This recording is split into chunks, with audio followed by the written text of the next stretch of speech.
The first task of the morning at the funeral supply store is to check the obituaries in the newspaper. Based on that, they confirm the date of the funerals and make sales calls. Everyone's life comes to an end, and if you'd say it's a job that guarantees a steady income, well, you might be right. Nowadays, there are many trendy and compact altars, and during recessions, some people come in wanting to honor a guardian spirit. My name is Bob, and I'm turning 30 this year. I work at the funeral supply store, mainly handling sales. The store I work for is a major chain spread out nationwide. Currently, I work at the main branch. I've never been too passionate about my job. I just think of it as something I do to eat. Perhaps because of that mindset, I don't put too much effort into my sales. Yet, strangely, my laid-back approach appeals to the customers, and my sales performance has been top-notch every month. Of course, many are envious of that. One of them is the sales manager at the head office. The manager has a subordinate he's very proud of having trained. He started the same time as me and is always the second best salesperson. He's been right below me since we started. The manager doesn't like the fact. One day, out of the blue, the manager handed me a transfer order. It was because an employee had fallen seriously ill, and a request had been made for staff replenishment at a branch. I vaguely recalled it being a seaside town in Maine. That's the situation, Bob. I'm counting on you. Please be an asset to that branch. You're the right man for the job, the manager said with a wide grin, patting my shoulder. It's basically a pleasant way to get rid of me. All the talk of reviving the branch is just an excuse.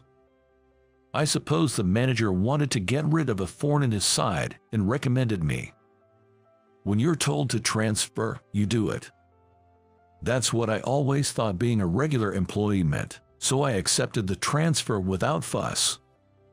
The manager looked somewhat taken aback. I felt a little sorry for disappointing him to the end. Despite being transferred to a rural branch in Maine, my tasks remained the same. Check the obituaries first thing in the morning and make sales calls. Keep the store clean and provide customer service with a touch of empathy. I approached my job at the branch with the same attitude as at the main office. The branch manager seemed to take a liking to that attitude. Despite being transferred from the main office in what seemed like a demotion, my unwavering attitude apparently made a positive impression. He'd heard the top salesman from the head office was coming and probably thought I'd be sulking about the transfer. He mentioned that at the welcome party, and I couldn't help but laugh. The tasks are the same no matter where you go. I just do what I can, I said. The branch manager nodded enthusiastically in agreement. And so, my life in the main branch began. The town doesn't have a subway. Neither does it have a tram. Public transportation is mainly buses. During the morning rush, there are long lines at the bus stops. Standing there, feeling the sea breeze, somehow refreshed my mood every morning.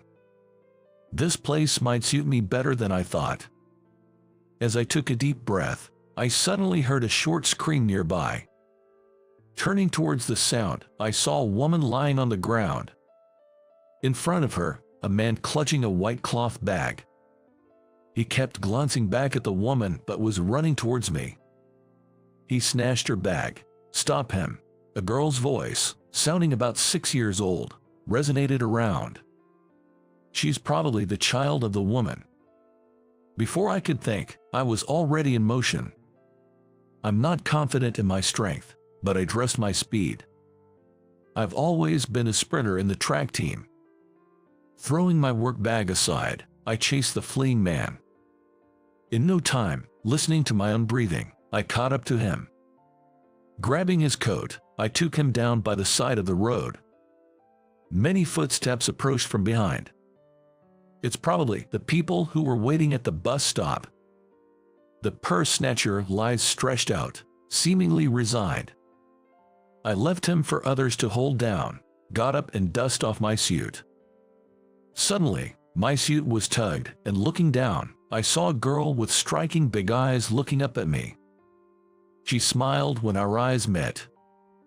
"Thank you, you're really fast." She seemed to be just starting elementary school. She spoke so assertively, impressing me. She seemed mature for her age, but still, she was a bit too grown up. "Thank you so much. I was so absent-minded." He stole something precious of my father's. The one addressing me was the fallen woman. Probably the girl's mother. She looks young to be a mother. It's because Michelle is always daydreaming. It's not okay. With an exasperated expression, the woman flicks the girl's forehead. "Hey, Emma, stop calling me by my name. Call me Mom. Remember, Michelle is Michelle. You can't keep daydreaming. Robert will be mad." From their conversation, it was clear they were mother and daughter. Soon, the police arrived. A bag, presumably the one snatched, was handed to the woman named Michelle for verification. From the bag, she carefully took out an item wrapped in a white cloth. Inside, it was a set of woodworking tools, typically used by master craftsmen. "It's all here, everything's fine." Saying that to the officer, Michelle clutched the items close to her. "Your father's a master craftsman, for artisans. These tools are as precious as life itself. I'm glad nothing's missing." She looked at me, surprised by my words. "Oh, in my line of work, I deal with altars and religious artifacts, so I've seen craftsmen at work." She gazed at me, and I felt a bit defensive explaining. She murmured, "Is that so?" After assisting with a quick police report, we were free to go. I received a call at work about the incident, and my boss was beyond thrilled to hear I caught a purse snatcher. I have a feeling my next shift will be awkward. After finishing up at the police station, I run into Michelle and her daughter at the entrance. "Rough day, you okay? No injuries?" I asked Michelle, something that had been on my mind. I was concerned, having seen Michelle's fall. "Oh, I'm fine. No injuries." Hearing Michelle's reply, I expressed my relief. "Hey, Robert wants to say thanks." I felt a tug on my suit, and turning around, I see her daughter, Emma, grinning at me. "Hey, not Robert. Call him Grandpa, remember." Ignoring her mother's words, Emma reaches out with her tiny hand. My dad wanted to thank you. If it's not too much trouble, maybe you could come by the workshop." Michelle's offer was something I couldn't have hoped for more. Getting to visit a master carpenter's workshop. I was suddenly thrilled. Having always loved churches and historic sites, seeing the skills of a master carpenter was just a stroke of luck. Honestly, I wasn't in the mood to go to work anymore, so I decided to call my workplace and take the day off. Making that decision, I became excited about how the day would turn out. "Thank you so much." "Absolutely." I was so enthusiastic. Michelle looked a bit taken aback. Emma happily swung our joined hands, clearly in good spirits. After hitting the main road, we hailed a cab to go to the workshop. In the cab, Emma bombarded me with questions. From my age to details about my job, she wanted to know it all. Michelle, seeing Emma's antics, kept saying, "Don't, sweetie," while also apologizing to me. "I'm so sorry." "It's okay. I don't have anything to hide. I'll keep up with Emma as long as she's satisfied." "Michelle, did you hear? He called me Emma. That's so cool." Emma cheered with delight. While Michelle looked a bit wary, I began to worry if I'd said something inappropriate.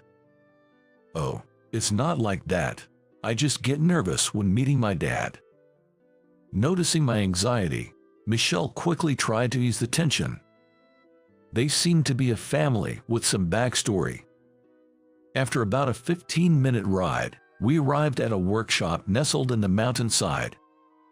Once we got out, Emma grabbed my hand tightly, urging me to hurry along. The workshop was filled with the fresh scent of wood and the sound of chiseling. 5 apprentices halted their work and bowed when they saw Michelle. She acknowledged them with a nod and proceeded further into the workshop. Spotting a mid-production carving, I was captivated by its exquisite craftsmanship. It seemed to be a piece of a church gate. I was so in awe that I inadvertently let out a sigh. "Pretty impressive, huh? You've got an eye for it." A deep voice accompanied a tap on my shoulder. Turning around, I saw a man who looked every bit the seasoned craftsman. With a gleaming bald head, Emma yelled, "Robert," and hugged his legs. Robert playfully lifted her up, saying, "Call me Grandpa, right?" making a mock grumpy face. Emma, familiar with this play, giggled at his expression. "I'm Robert. How can I ever thank you? Really, I appreciate it." While holding Emma with one arm, Robert extended his other hand to me. I shook his hand in return. A smile naturally broke across my face. "You have the hands of a true craftsman. I respect that." His hands were rough, scarred from years of craftsmanship. Hands that I deeply admired. At my words, Robert scratched his head, seeming a bit embarrassed. That was how I met Robert, Michelle, and their family. Robert gave me a full tour of the workshop, answering all my questions with patience. "Thank you so much for showing me these amazing pieces. It's a real treat for the eyes." I repeatedly expressed my gratitude to Robert. "You know, I feel like I should be the one thanking you," Robert said with a hearty laugh. From that day, I began visiting the workshop quite frequently. Sometimes I'd get a call from Robert saying come over, and other times I'd be invited by little Emma. Every time, Michelle bowed apologetically to me. It seems she thinks I'm just putting up with the two of them.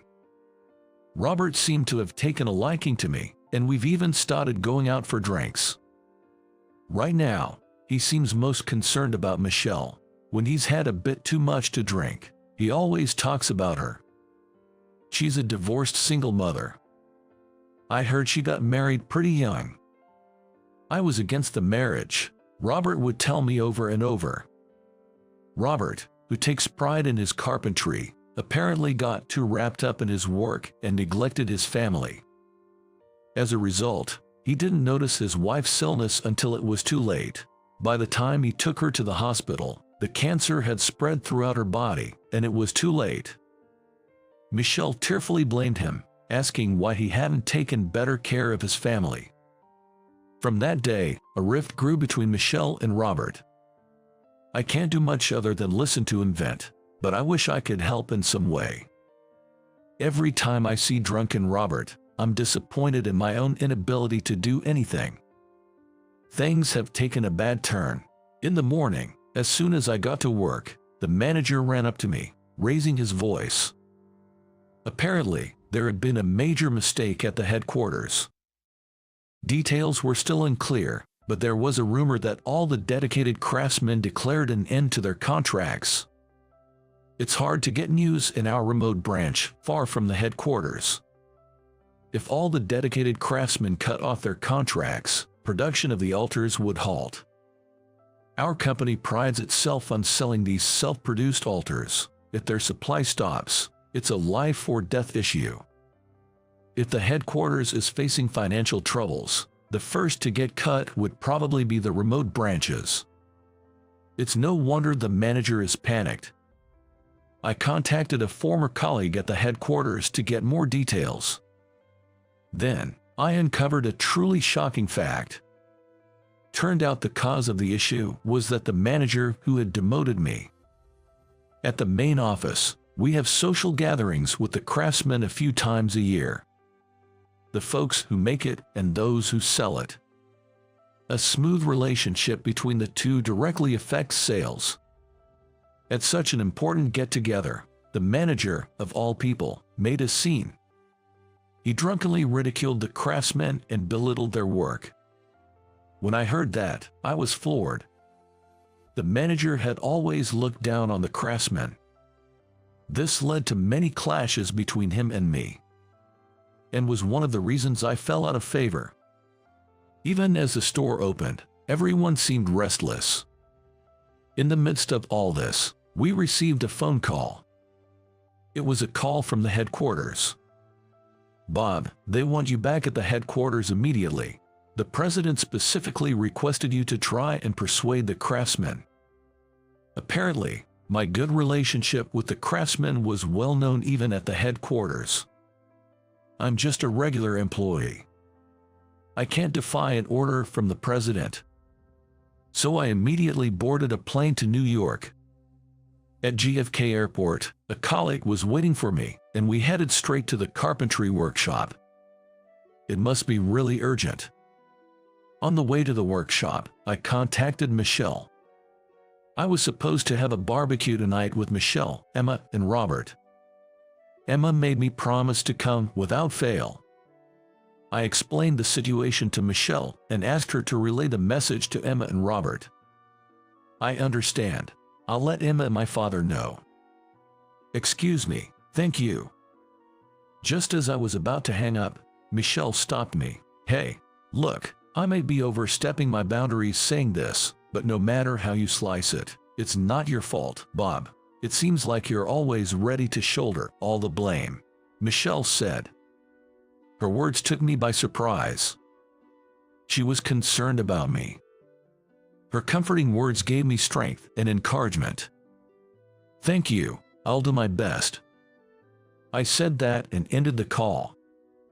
If the conversation had continued, I might have shown her a vulnerable side I didn't want her to see. It felt as if Michelle could see through my difficulty in relying on others. The thought of her earnest gaze came to my mind. It's hard to hide anything from those eyes. I thought to myself, Emma is a lot like Michelle. By the time I reached the workshop, I felt helpless. Even though I tried calling out from the entrance, no one answered. I could sense that there were people inside. Rejected at every turn, there was no opportunity for dialogue. The only thing I could do was head back to the headquarters. I reported to the boss about the situation, mentioning that this was going to be a long battle.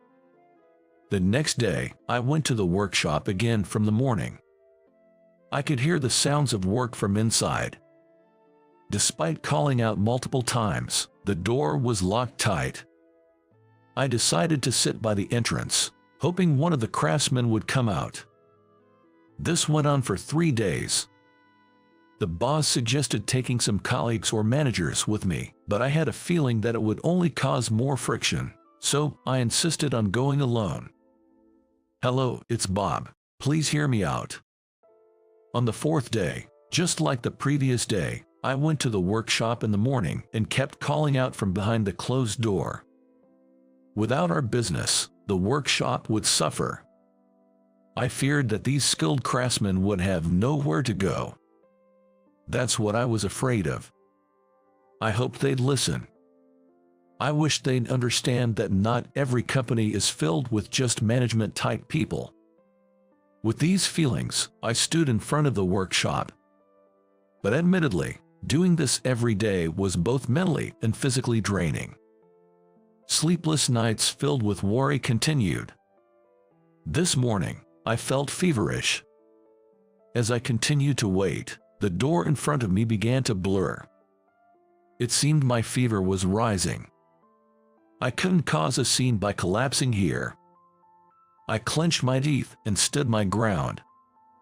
Then, out of the blue, someone tapped me on the shoulder from behind. I recognized this warm, thick hand. "Wait, Robert, why are you here?" Turning around, both Robert and Michelle stood there.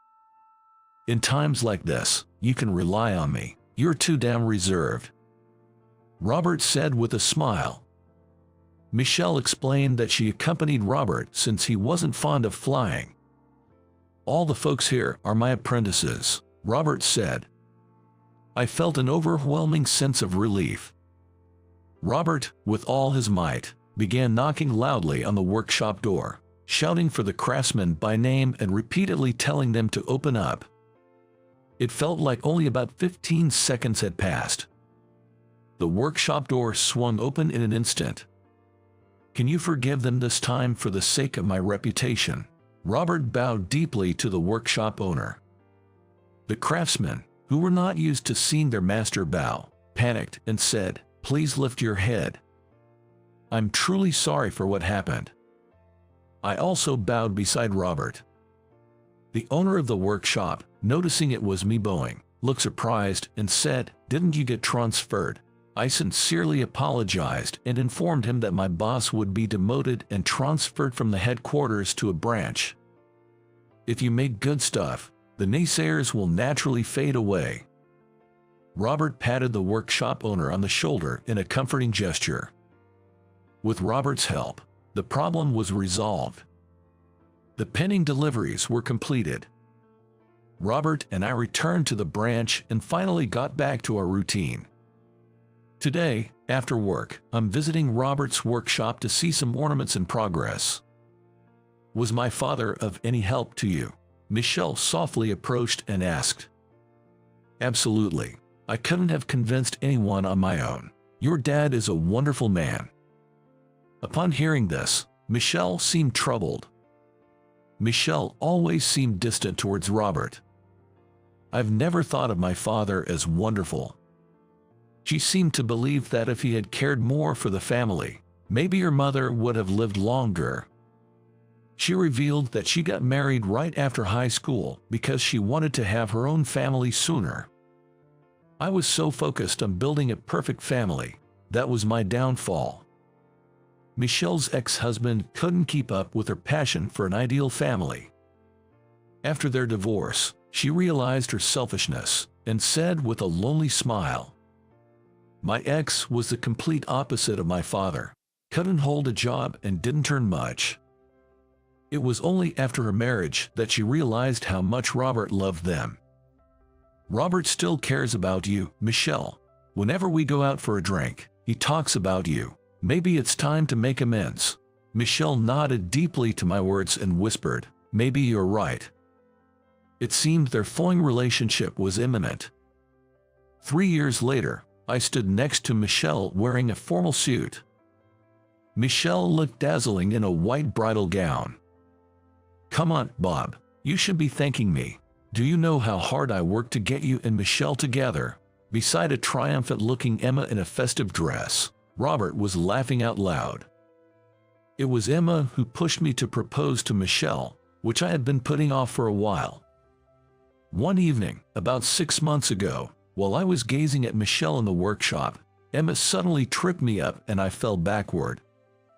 "How long are you planning to just stare?" The petite girl straddled me and, in anger, tapped on my chest, saying, "What's your plan? Chicken out." Wait a minute. I was taken aback by her sudden outburst. Seeing Emma on top of me, Michelle rushed over in a panic. "Hey, Emma, what are you doing?" Emma clung to me and wouldn't get off. Resigned, I proposed to Michelle right there, lying on the ground. "Michelle, will you marry me?" We kind of knew how each other felt, but we'd never expressed it. Michelle's face turned bright red. "Please stand up and ask me again." So I proposed to her a second time. Now, I live happily surrounded by my wonderful wife, our adorable daughter, and my respected father-in-law. "You're being demoted. Pack up and leave this place right now." The one yelling at me was my boss. I was unjustly blamed and relegated to work in a factory. One day, leading a dull life without any excitement, something big happened. My name is Jason. I used to work as a businessman in a big company in New York. However, there was a grave error in our department, causing significant losses to a client. It was my boss's fault. I wasn't involved in that deal at all, yet my name was clearly written in the disciplinary report. Of course, I protested. But nobody listened to someone at my level. In the end, despite my objections, I was forcibly relegated to work in the factory. At least I wasn't fired, but I couldn't accept it. Plus, it was in a rather rural area, and I had no experience in factory work, so I was always dragging the team down. The silver lining: I received a generous work allowance, and there was company housing, so my pay actually went up. But the quality of my life went down. No grocery stores nearby, so I depended on online shopping. Thanks to modern convenience, there's a system to leave packages even if you're not home. Though the apartment is old and lacks a concierge, they simply leave packages at the door, which is quite helpful. Basically, I hardly ever go out. All I do is commute between the factory and the apartment. And since the company purchased the entire old complex, only employees live here. In other words, no new experiences, no fun, just the same routine day in and day out. Honestly, it's so dull. Work isn't fun, and I've got no zest for life. It's as if the world has turned gray. I can hardly feel joy or excitement anymore. I thought I might go crazy if things continued this way, so I ordered a puzzle for some entertainment. A fairly large one with 1,200 pieces. I've always loved puzzles, and it's a nice activity to do alone. The next day, a package was propped up against the wall outside my apartment. We don't have package lockers, so parcels are often just left near the entrance. This time, since the box was long and slender, they probably leaned it against the wall to avoid blocking the walkway. I'm so grateful for quick deliveries these days. Or so, I thought. Whoa, what came out of the box was a maid outfit. The kind you'd see in cartoons: a black dress with a white apron and riffles. Hey, hold on, what is this? I don't remember ordering this. Thinking the store sent the wrong item, I rushed to check the shipment status on the website I'd ordered from. Turns out, my order was still in transit. Huh, so this package is... In a state of panic, I checked the box, and it's addressed to my neighbor. The package was a rectangular thin box with the recipient's name written on the top. They probably placed the side with the address facing the wall to protect the privacy of the information. I was tired and reflexively thought it was mine without really checking. The address is for next door, and the package was between my place and the neighbor's. Why would they put it in such a confusing spot? I thought in frustration, but I was also to blame for not checking properly. I recall the neighbor's name being Mandy, a completely normal woman. When we'd bump into each other, like during morning trash runs or when leaving for work, she'd always give a polite greeting. Her greetings were not overly cheerful, but more on the modest side. Even though her job at the factory was messy, her work clothes were relatively clean. I never worked directly with her in the vast plant, but I've heard she's diligent. She has this image of being rather refined, so why on earth would she buy such a niche outfit? What could she possibly use it for?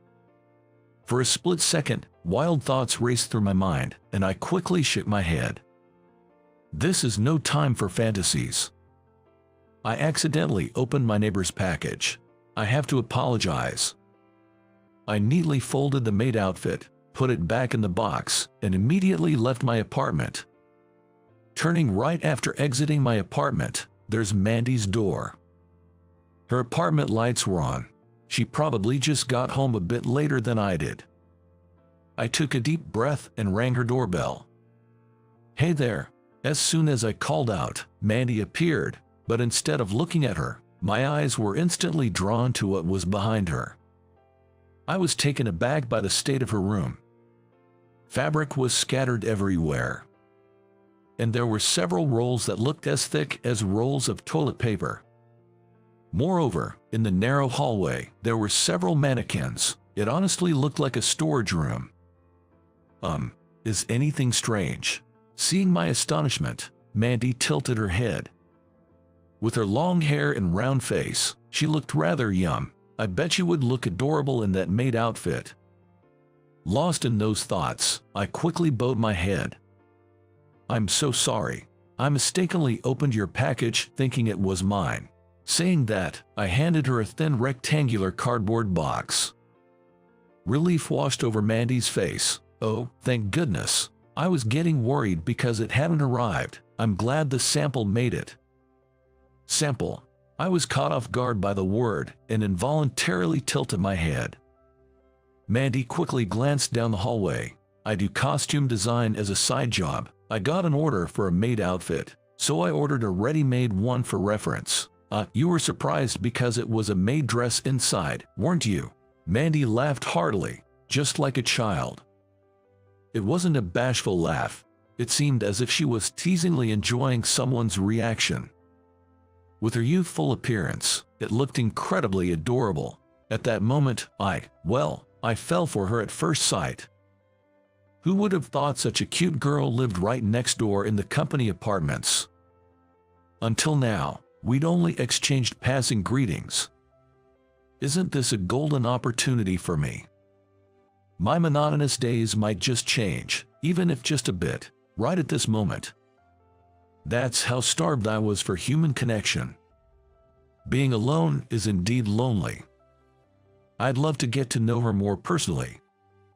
Since we usually don't talk, I desperately wanted to create an opportunity to continue our conversation. Without realizing, I blurted out. I was surprised, but I thought for a moment that it'd suit someone as cute as you, Mandy. Really? She exclaimed. Also, having a side job like that is impressive. If you're designing costumes, it means you're making clothes, right? You must be really skilled with your hands. I'm quite envious. The ultimate strategy, showering with compliments. I once heard that ladies have a soft spot for that kind of thing. But honestly, if a near stranger told me that a maid outfit would suit me, I'd probably be creeped out. Yet, Mandy seemed pleased and laughed. I've always been handy since I was young, you know, and our workplace allows side job, right? Initially, it was just a hobby, but I got really into it. Seeing her talk so enthusiastically made me get carried away too. Factory work is physically demanding. It's truly impressive. As for me, I just shuttle between the factory and my room and often find myself with too much free time. You have free time, she exclaimed. Mandy seemed particularly interested in that detail. After learning that I have a lot of free time, Mandy hesitated a bit before saying, well, if you're available, I have a favor to ask. A favor? I'm sorry if this is a bit odd, but would you mind being a model for me? What? I was taken aback, but her request was to help with the final adjustments of the clothes she made. Currently, Mandy accepts costume orders over the internet and phone. Her clients are mainly budding pop stars or freelance artists, mostly women. However, she mentioned that she's been getting more male clients recently. Clothing is ultimately meant to be worn by people. For women's attire, I personally try them on for a final check, but for men's, I can't adjust them properly on myself. I used to manage with a mannequin, but it never felt quite right. Mandy told me this with a serious look on her face. That look, it was the gaze of a professional. Perhaps because of that, her earlier playful demeanor was gone, and she gave me a deep bow. I promise to compensate you properly, and I won't ask for too much. Just spare me a little of your free time. Well, if I can be useful. Sure. Without thinking too deeply, I found myself nodding in response to her intensity. Having a connection with a woman I've taken a shine to. This felt like a dream come true. At least, that's what I thought. Jason, please do raise your arm a bit higher. Like this. Hold that pose, please. The job I took on was tougher than I'd imagined. From that day on, a peculiar routine began between Mandy and me. Every time we finished our respective jobs, we'd meet in Mandy's room, where I'd try on the outfits she crafted and strike various poses. At first, it was something like a tuxedo, I think. I'd often wear suit-like attires and long, flashy coats. Mandy would guide me into numerous poses to ensure the clothing looked impeccable from every angle. If there was any adjustment needed, Mandy would take care of it. Then I'd try it on again. This cycle seemed endless, and it was pretty demanding. Lately, I even had to wear things like a Japanese kimono or a ballet costume. It was rather embarrassing. I mean, a grown man wearing a ballet outfit with a swan motif, what's that about?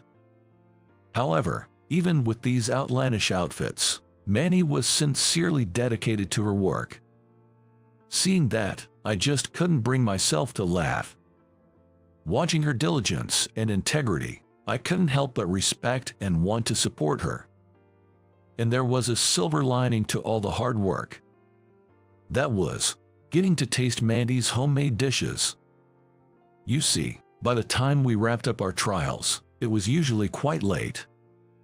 So, to show her appreciation, Mandy would always cook something for me. Mind you, her place was cluttered with sewing machines and threads, leaving just enough space for someone to dine. It wasn't the ideal ambience, surrounded by fabrics and mannequins, but having a home-cooked meal always felt special, and it genuinely made me happy. Plus, Mandy's cooking skills were top-notch.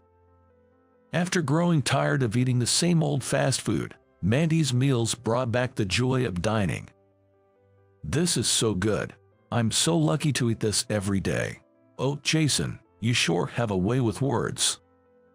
Saying that, Mandy's cheeks turned rosy with joy. How utterly adorable she looked. The stark contrast between this and her focused face when she was making costumes was striking. I found myself falling deeper for Mandy.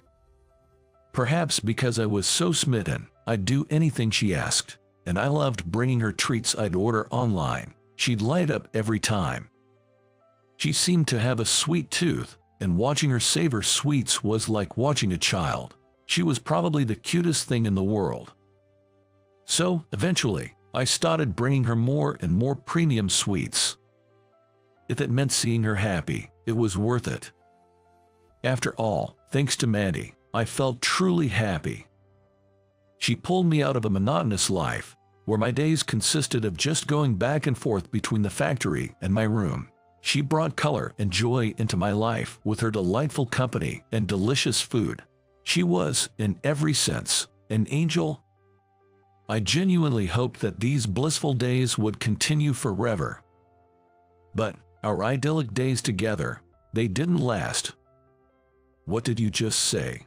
I'm thinking of quitting my job at the factory. That day, Mandy told me she had something important to discuss, so as usual, I went over to her apartment. However, what she shared was that she's quitting her job to start her own business. We've been living this way for a year. The factory job pays well, so I'm sure she won't struggle to raise funds. Plus, with her costume-making side job, she has numerous clients, and I know she's busy every day. Honestly, it's not surprising news, but this is company housing. This means if she leaves her job, she'd have to move out. If that happens, our current way of life will come to an end. I've saved up enough money, and I've secured a workspace. So, from next month, I plan to solely focus on costume making. And well, Jason, would you like to work with me? Wait, what? I'm actually starting a company that specializes in costume production. But I understand you have your own commitments and the pay might be significantly less than what you're making at the factory. So, I won't push you into it. Mandy smiled, but there was a shade of sadness in her eyes.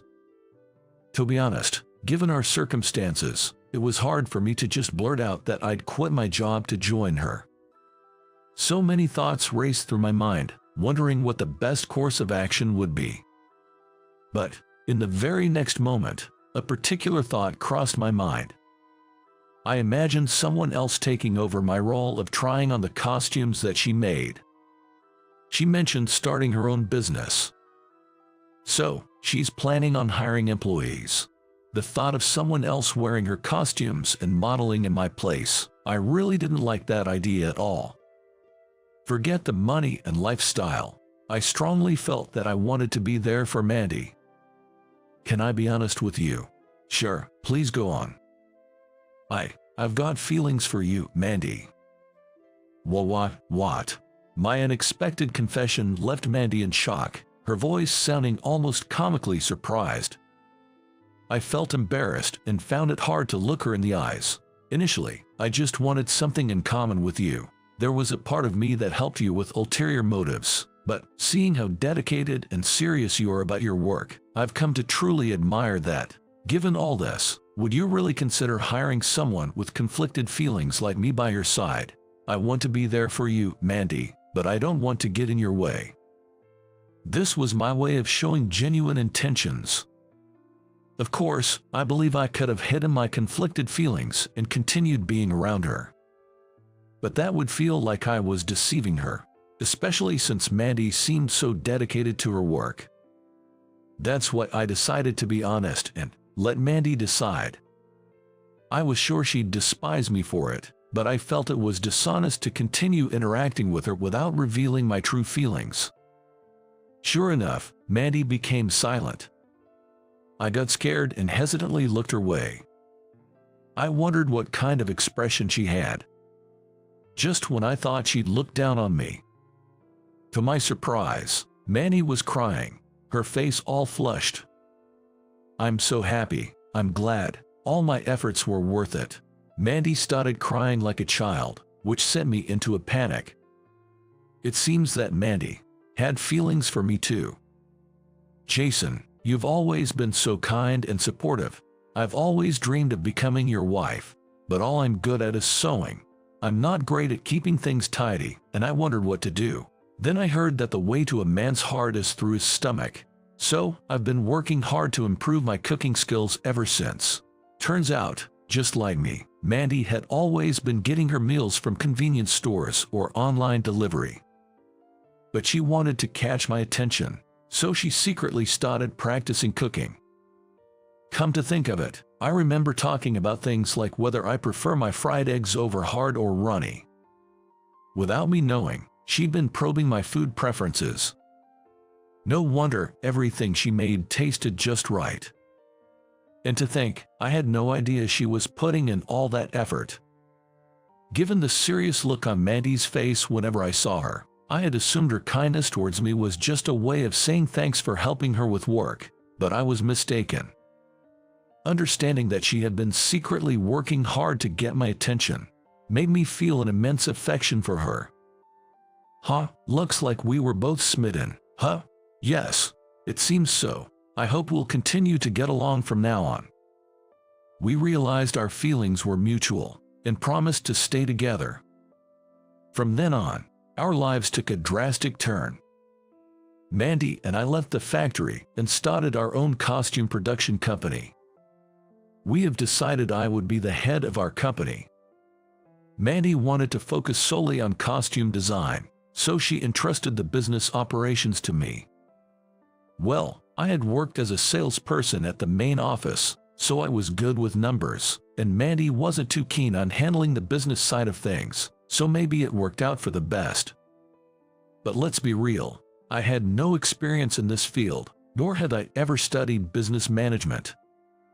So, in truth, we didn't establish the company right after quitting the factory.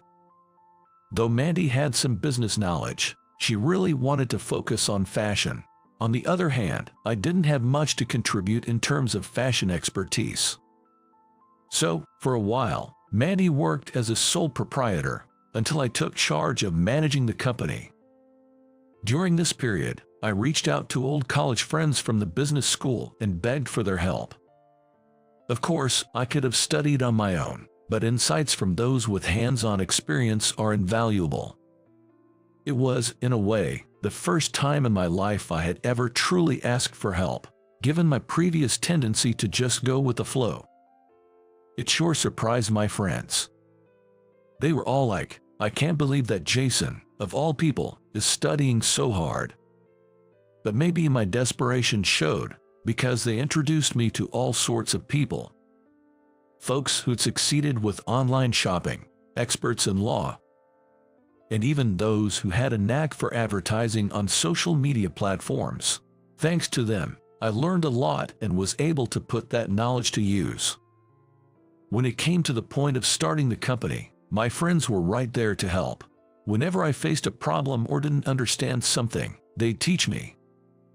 To be honest, I was always on the receiving end of their help.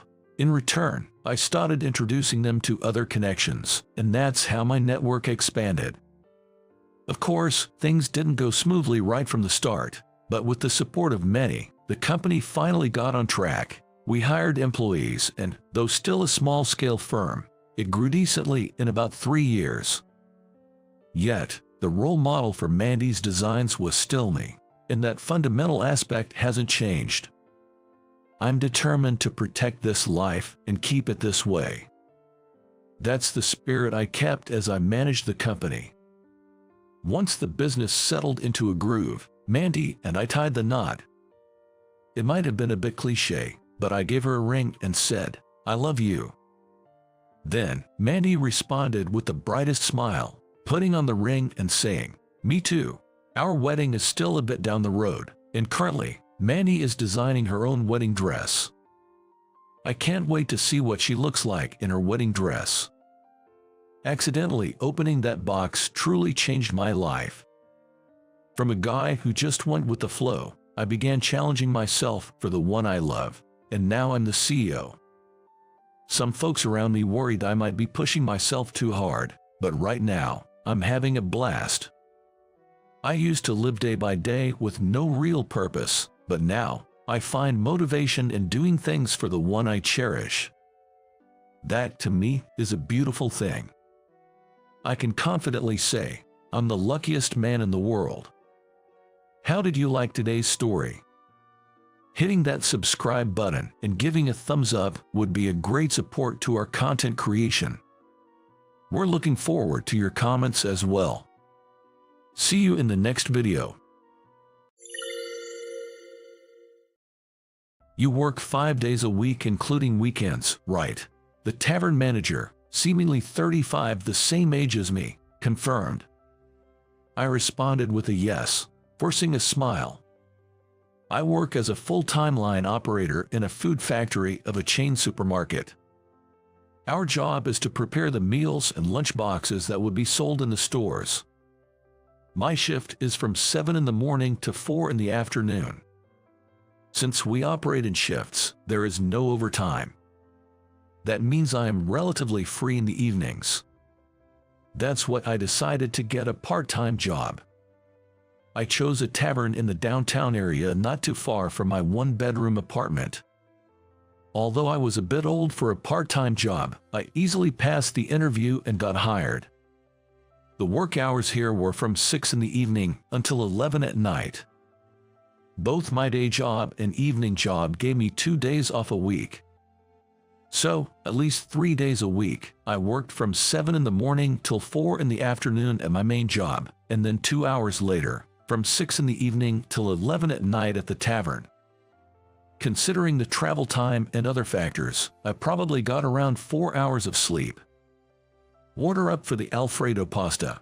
In the factory's employee cafeteria, Catherine, who was in charge of cooking and serving, called out. This cafeteria was operated by a specialized contractor, so everyone working there was from that company. Other than Catherine, all the female staff were older women. Because of that, Catherine stood out. She was always cheerful and spread her kindness to the employees who came to eat. Many young male employees secretly admired her. The person she called for the Alfredo pasta was me. I went to the counter with my ticket. "You really like that Alfredo pasta, don't you?" Catherine, wearing her white headband, remarked. For an extra 50 cents, I could have had the crispy shrimp Alfredo pasta. Wonder if she thinks I'm being stingy. Feeling somewhat embarrassed, I simply nodded. She responded with a smile. "John, you look exhausted. You know, you've got bags under your eyes," said my junior colleague Peter, as I ate my pasta at the cafeteria table. At the food factory where I worked, side jobs were permitted, so I had told my co-workers about my part-time job at the tavern. It's a floor job, so I'm on my feet all the time. It's pretty tough, I replied. It hadn't even been a month since I started the part-time job. Don't push yourself too hard, okay? Take care of yourself, Peter advised as he finished his meal and stood up to leave. The reason I started the part-time job in the first place was to raise funds for renovating my aging family home back in Nebraska. My father passed away a long time ago. My mother lived in the family home with my sister and her family. She, now over 70, had begun to weaken, and last year she tripped over a step in the house and got injured. Thankfully, it wasn't too serious, but my sister suggested we should renovate the home to make it more accessible for our mother. My sister, who has 2 kids still in elementary school, is tight on funds. So, she asked if I could help financially. When you want to repay your parents, sometimes they are not around to receive it. Determined, I decided to work part-time at the tavern to raise funds for the home renovation. The factory's cafeteria was somewhat old-fashioned. You'd buy a meal ticket from a machine, pick up a tray, and line up. For set meals, there are pre-arranged side dishes that you grab for yourself before moving on. If there was a dish you didn't like, you could request a change, and they'd accommodate as best as they could. The same went for the amount of pasta or soup. It wasn't a massive workplace, so the cafeteria staff was familiar with most of us. The day I ordered set meal, I was lining up in the lane, picking up some side dishes onto my tray. As I was moving forward, I heard a man's voice from the front asking, "What happened to her?" Looking over, Catherine was being scolded by a man who seemed like the manager inside the kitchen. According to the older waitress I asked, Catherine had overslept and was late. "She's known to be late now and then," the waitress said with a wry smile. That weekend, I was off from the food factory job, and my part-time job at the tavern was only on Sunday. So, I went back to my family home on Saturday. I discussed house renovations with my sister, her husband, and a contractor. I checked the estimate provided by the contractor. I quickly did some mental math. I've got to keep up with the part-time job for another 6 months at least. I stayed overnight at my family home. I last visited at New Year. My mom seemed to have shrunk in size. For her, I thought, I'd work even harder at my job. The next day, Sunday, after coming back from my family home, I worked as usual at the tavern. On my way home that night, it was just before 11:30 p.m. I was walking through the busy streets where the tavern was. I passed by a small lounge, its sign familiar to me. Then I heard a bubbly "See you next time, we'll be waiting." Without thinking, I looked in that direction. A few hostesses from the lounge were outside, seeing off some drunk customers. Among them, I recognized a face.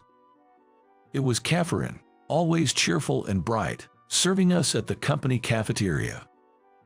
Her hair, hidden under a hairnet at the cafeteria, was now slightly dyed brown and had soft curls. I stood there, watching Catherine on the street. As she was about to go back into the lounge, she casually looked back. Our eyes met. Come Monday, I ordered Alfredo pasta as usual at the company cafeteria. Order for Alfredo pasta. It was Catherine. I went to collect it. For some reason, both of us felt awkward. I looked into the bowl of pasta. There was an unexpected pieces of chicken in my pasta. I glanced at Catherine as if asking about it. I added it as a bonus. She whispered, continuing. About last night, please keep it a secret that I worked there. I chuckled, thinking she bribed me with pieces of chicken. Well, it's fine. To begin with, I never thought of telling anyone about seeing her there the previous night. Everyone has their reasons. Just like I started the tavern job to help with home renovations, Catherine must have had her reasons too. Just, whatever it was, I was a tad curious. Then, a few days later. Welcome. Having gotten used to my job at the tavern, I'd greet customers as they walked in without even thinking. It's like being one of Pavlov's dogs, salivating on cue. I looked at the customer, who just entered. There, Catherine was arm in arm with a middle-aged man. I was in shock and stared at her. She noticed me and froze. It was immediately clear that the man she was with was a customer from the club she worked at. That night, after coming back from my part-time job, I jumped into bed but couldn't sleep. Although I was physically tired, my mind was wide awake. That old guy, she's accompanying him. Catherine, all dolled up, looked stunning. The smug look on that sleazy old man's face irked me. Unable to fall asleep, I overslept the next morning and was late to work. My boss scolded me a lot. Having a side job is fine, but it shouldn't interfere with this job. All I could do was to apologize. At noon, as usual, I ordered Alfredo pasta in the company cafeteria. She was the one serving me. There was extra pieces of chicken in my bowl again, which I didn't order. I added it as a bonus. Are you sure you should have added it? Well, it's already in there. I feel bad. You always do this for me. We both whispered to each other. And I won't tell anyone, promise. It's not about that. You've been looking tired lately. I thought maybe you were working nights too. Someone in line behind me, waiting for their food, yelled, "Hurry up! Can you meet up before your evening shift?" When I asked, she nodded in agreement. And that evening, a little after 5 p.m., Catherine and I met at a coffee shop near both our workplaces. Having two jobs is pretty tough, huh? Don't you think? I just wanted to comfort her, but she looked at me intently. Then, she asked me why I was working nights at the tavern. I told her the honest truth, that I was trying to save up for home renovations. Oh, so you have a noble reason like that, she mused, taking a sip of her coffee. Then, she sighed. Why do you think I work as a hostess? She asked defiantly. I asked her why in return. I just want a more comfortable, luxurious life, and I need money for that. With a challenging look, she said. Is that so wrong? Not at all, but isn't it risky if your main job finds out? I asked her why she kept her hostess job a secret. Yeah, my company doesn't look too kindly on it. The company that hired her to manage the cafeteria, like my food processing factory, for example, didn't like having employees associated with the nightlife business. That evening, after getting back from my part-time job at the tavern, I thought of her as I massaged my calf muscles from standing all day. If only we could live a bit more lavishly. She probably earns more now from working all day, but I wonder if she's truly living the life she wants. From then on, Catherine and I often met at the same coffee shop before our evening shifts. The lunch today was handled by someone else, so it was without chicken, right? You don't have to treat me. It makes it harder to ask. Saying this, I gave a slight nod. John, you seem to have quite a few food preferences, don't you? Yeah, I get that a lot. What about you, Catherine?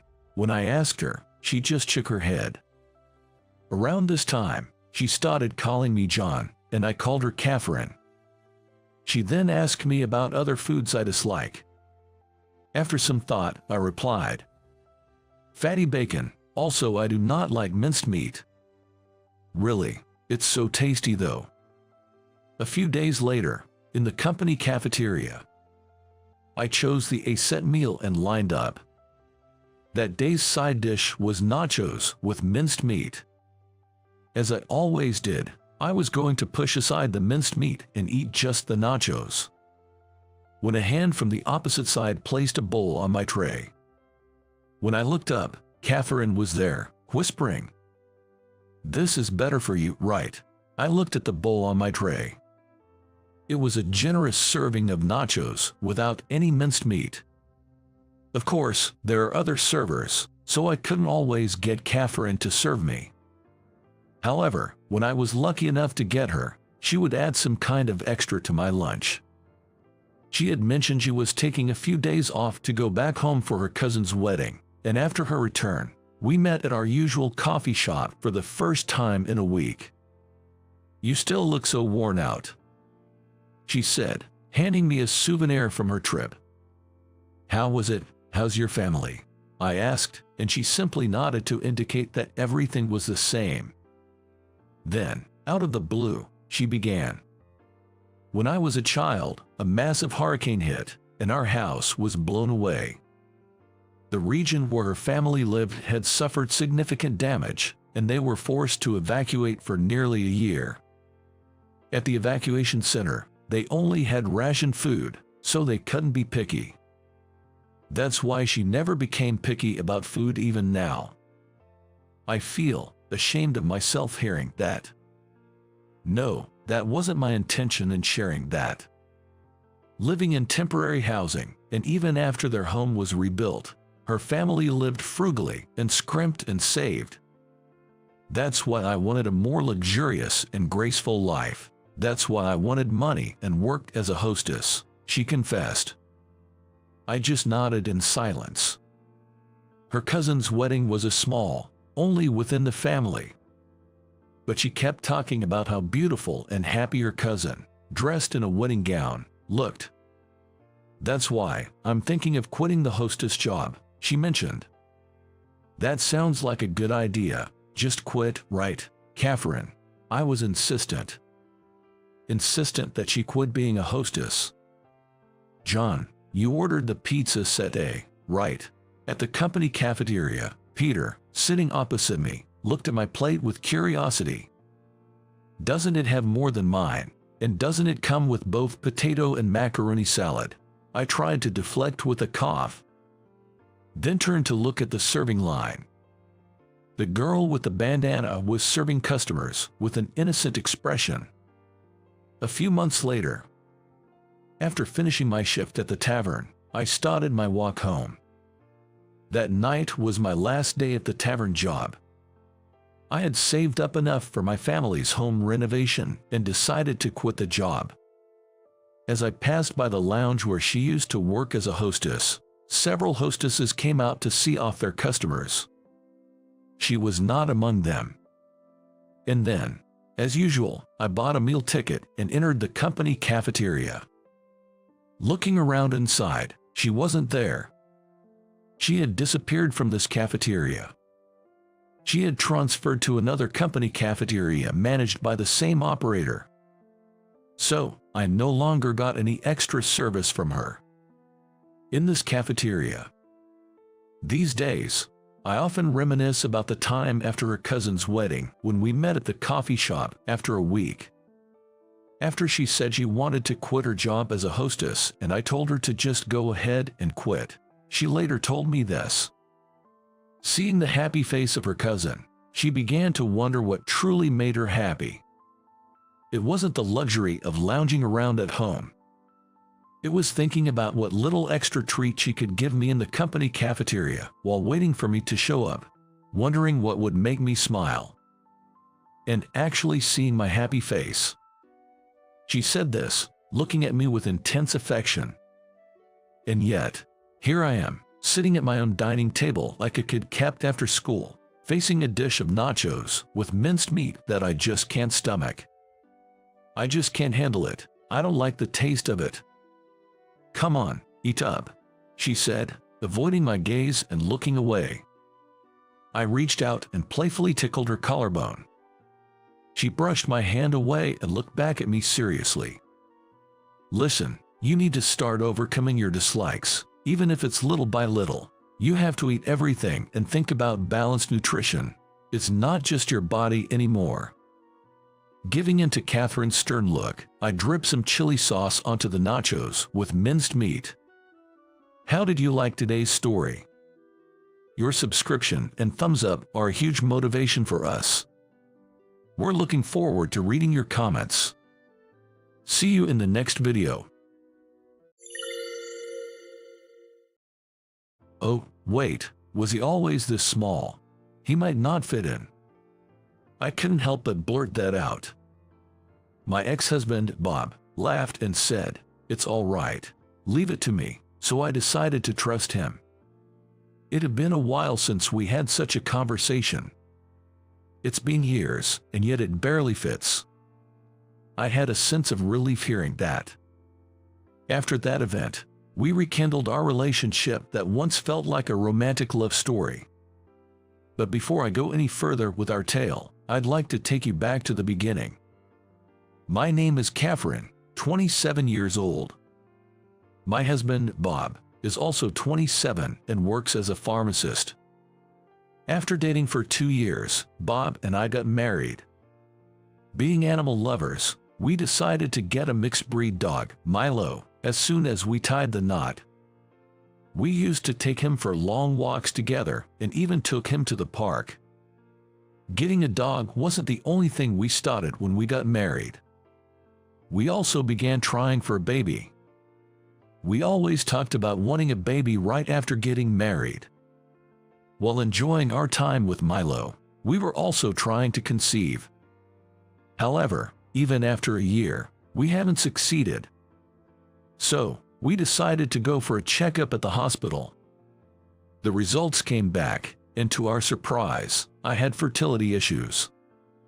It was possible for me to conceive, but the chances were low.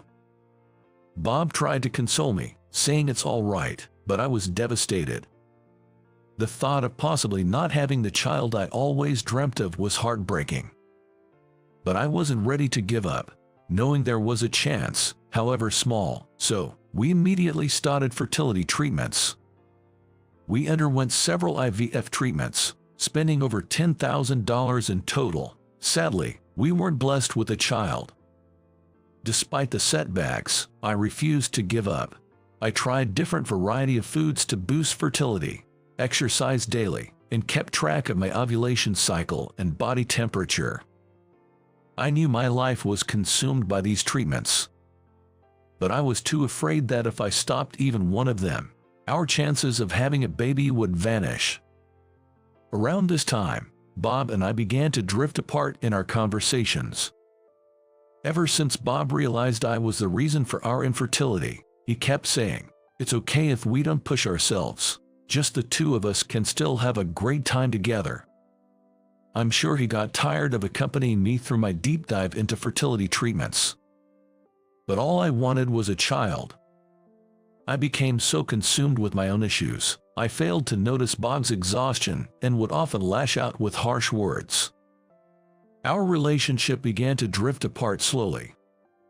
3 years after our marriage, we both turned 30. We were still undergoing fertility treatments but had yet to conceive. Feeling defeated from the unsuccessful treatments, I began to withdraw more. Bob, bewildered by my obsession with treatments, was tired. Feeling the growing distance from Bob, I only had solace from our pet, Milo. Still, I felt down. It was then, when it all started.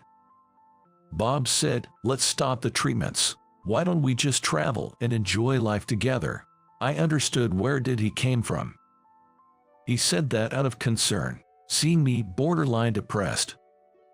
But I was shocked to hear it from him. Because I desperately wanted a child. I wanted Bob to say, "Let's keep trying with the treatments." I just couldn't keep those feelings bottled up. "You don't understand anything. What's the point of a marriage without kids?" I blurted out in anger. Even I was shocked by my sudden outburst. Bob looked just as surprised. In the past, Bob might have immediately apologized and said, "I'm sorry, that was on me. Calm down." But this time, Bob said nothing. That's when I realized we both had reached our limits. I couldn't let go of the idea of having children, but the more we continued with the fertility treatments, the more I sank into depression and became emotionally unstable. Trying so hard to support me, Bob himself was completely exhausted. We decided to divorce a few days after that. The discussion wasn't too difficult. It wasn't that we grew to hate each other. We just chose to divorce to prevent any more hurt and to regain our mental and physical health. I took Milo with me. I felt that I couldn't handle being alone without Milo. Bob agreed. Still, parting with Milo must have been painful for Bob. In the end, Bob spoke softly to Milo. "Milo, take care of Catherine for me. I couldn't do it, but please make her laugh always." Watching Bob speak, tears spilled from my eyes. I couldn't give him a child. I couldn't fulfill our wish to be happy with just the two of us and Milo. Despite me not being able to do anything for Bob, he cared about me until the end. I couldn't help but hope that this kind man would find happiness. 2 years had passed since the divorce, and I had turned 32. I still lived with Milo. I started showing signs of depression, so I came to the hospital. The symptoms of depression, which began during the infertility treatments, would improve at times and then come back. However, I felt much better than when I was married. I was at the hospital today, and that's where I ran into him. Into Bob. "Catherine, why are you at this hospital?" Bob, dressed in a pharmacist's uniform, came to explain my medication. "Bob, why are you here?" We both looked at each other with puzzled expressions. It made sense. After our divorce, neither of us knew where the other lived. Moreover, I didn't think Bob worked at this hospital. I recently transferred to this hospital. I moved nearby at the same time. Really, after our divorce, I've been living near this hospital too. We stared at each other without saying a word. To think we'd meet again after both moved our separate ways. Could there really be such a coincidence?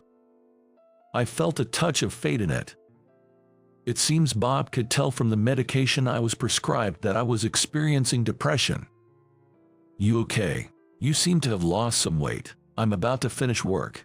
Want to grab dinner? I'll listen." Hearing Bob's voice made me remember the happy times we shared, and I felt like crying. "Milo, he's waiting for me." I found myself unable to immediately agree. "Well, let me treat Milo to some delicious food then. There's a new pet store that opened nearby," Bob said in a light tone. He probably noticed my hesitation and tried to convince me by mentioning Milo. Touched by Bob's unwavering kindness, I found myself nodding in agreement. We then went to the pet store together and bought toys and treats for Milo. Milo always loved the toys that make noises, didn't he? "What treats has he been into lately?" Bob spoke with the familiar warmth I remembered. It didn't feel like it had been a long time since we last met, and I felt more at ease. Soon after we married, we began trying for a baby and underwent fertility treatments, which caused tension between us. Now, it feels like we can talk more calmly than when we were newlywed. Bob dropped me off at home. "All right, see you." "Aren't you coming up? Is it okay? Milo will be thrilled. Give him the treats and toys you got for him." When I said that, Bob smiled happily and said, "Thank you." He must have really missed seeing Milo. When Bob reunited with Milo, he happily petted him non-stop. Bob, Milo, and I were having a peaceful moment when suddenly a news alert on TV announced a train delay due to an accident. It's already late, and the station must be packed. Bob started looking up taxis and buses to go home, and I said, "Why don't you stay over?" Of course, I didn't have the intention to offer him at first, so I was really surprised that I did. I thought he might decline, and I got scared, almost saying I was just kidding. But before I could, Bob asked, "Are you sure?" Looking into Bob's eyes, He was gazing back at me calmly. I wanted to talk more with Bob. I wondered if Bob felt the same. Yes, and so, Bob and I spent the night together. We reminisced about the days when Bob, Milo, and I lived together. Our conversations were about times before we got busy with fertility treatments. About the time we found Milo at the pet store, our walks together. The more we remembered, the happier the memories became. Then Bob recalled the time he bought clothes for Milo. I remembered it too. We both spent an hour or two in the store, debating which outfit would suit Milo the best. Maybe it's because we've always talked a lot about Milo before. I remembered where I kept Milo's clothes that he bought, and I handed them to Bob. Bob held onto Milo's clothes with care and said, "Brings back memories," his eyes narrowing with nostalgia. We had spent so much time choosing those clothes, only to realize they were too big for Milo when we first got them. Holding the clothes, memories came flooding back. I hadn't looked at these clothes since parting ways with Bob. I knew seeing them would remind me of Bob and make me sad. Why not try them on him now? Bob suggested trying the outfit on Milo. But as we held it up against Milo, "Oh, wait, did he always look this big? He might not fit in." I blurted out unintentionally. Truth be told, since parting with Bob, the number of walks I took Milo on decreased significantly. And I might have been giving him too many treats and food, as Milo had gotten a bit chubbier than before. Laughing, Bob reassured, "It's all right. Leave it to me." With that, Bob proceeded to carefully dress Milo. Initially, it seemed a bit small, but once on, it fit Milo perfectly. It's been years since he wore this, but it just barely fits. "Oh, sorry Milo, I shouldn't have said put in like you're an object. I should have said dressed." Bob spoke apologetically to Milo. Hearing that made me chuckle. Bob has always treated Milo not just as a pet, but as family. He'd always convey his gratitude and apologies to Milo. That's one of the things that I loved about him. As I was reminiscing about the old days with Bob, he began, "You know, Milo seems to have gained a bit of weight." "Yeah, you're right. Sorry. I need to take him for more walks." Seeing my gloom, Bob quickly reassured, "Hey, it's tough balancing work and taking care of a dog." Bob was trying to be understanding, but I still felt a bit responsible. As I looked down, I heard, "Would it be bad if I helped out?" Of course, it was Bob who said that. I was taken aback. Helping out? What did he mean? "I really enjoy the time I spend with you and Milo. I want to relax and go on walks together again." I was speechless. Not because I was puzzled. It's because I feel the same. I want to spend time together, just the three of us. As I said that, Bob gently took my hand. "Back then, when you were struggling with fertility treatments, I didn't know what to say. You seemed so overwhelmed and irritated, and I couldn't find the right words. I'm sorry." I shook my head. During that time, I had been so hard on Bob, getting angry and crying at the drop of a hat. Bob, being the gentle soul he is, must have felt worn out. Our life felt like a never-ending loop of stress. I realized I was the cause of it. I used to think I was the only one suffering. I was grateful that you were supportive during the fertility treatments and helped around the house. Yet, I lashed out at you because I was frustrated with myself for not being able to have kids. Even though I knew it wasn't your fault, I couldn't stop taking it out on you. I failed to cherish the partner I should have valued the most. That night, we talked for hours. And we realized something. Our decision to divorce back then wasn't a mistake. We couldn't communicate like this before. Taking a break and living apart has allowed us to truly think about each other. Maybe we could have just lived separately instead of divorcing, but at that overwhelming time, Divorce seemed like the only option. I want to believe that choice was the best for us.